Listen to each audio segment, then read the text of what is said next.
Hey there everyone, it's your Ice Prince, John Creighton Peterson, and today I'm here to share with you a jam-packed tutorial on how to make this fabulous bezel. I'm going to show you from start to finish how to create this brooch, which incorporates an upcycled snowflake from an old piece of jewelry. For today's project, we're going to be using this upcycled rhinestone snowflake that was actually a brooch, and all I did was I just cut the pin back off of it.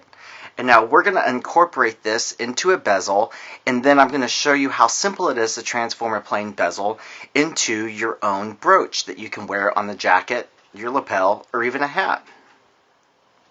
First, we're going to start by setting the inside of the bezel, and I painted the iced enamels medium on the inside, and then I sprinkled on the iced enamels pewter relic powder, tapped off the excess, and now I'm going to heat set this with my heat tool. While this is still hot, I'm going to sprinkle on some of the iced enamels ivory relic powder, and now I'm going to add some more heat to it.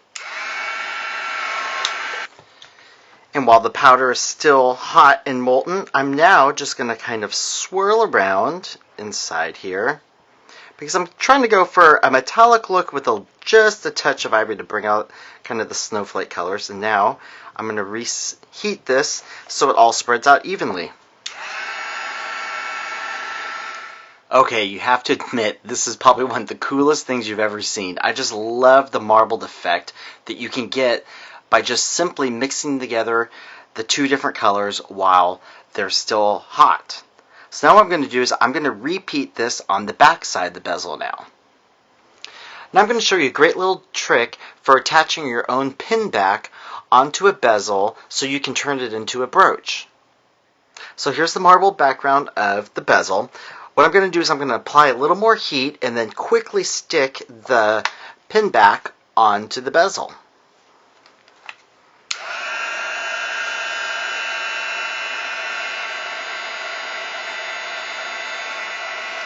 So I'm going to melt this just enough so I can see that it's starting to move around. That's the powder I'm talking about.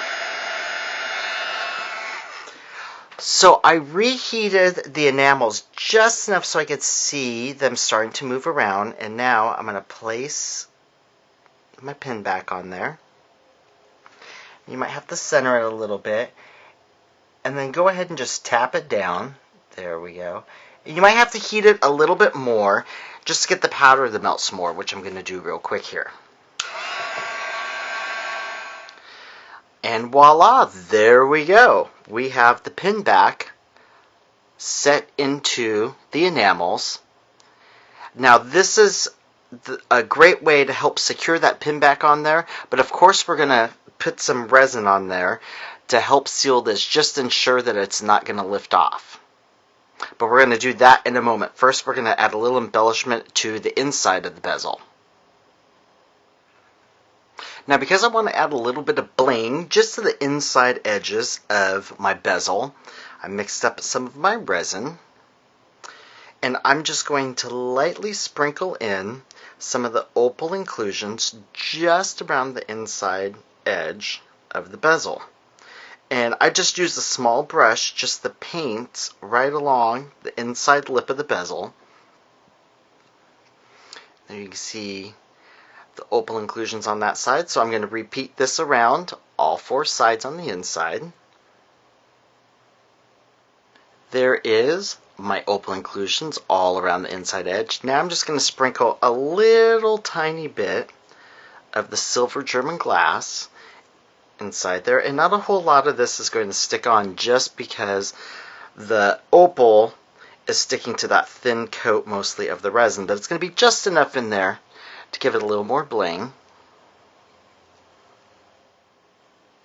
And then to just finish things off and to fill in those little gaps, I'm going to sprinkle in a little bit of silver glitter. Because I'm all about multitasking, while the inside lip of the bezel is setting, we're going to set the back side of the bezel at the same time. Let me show you how.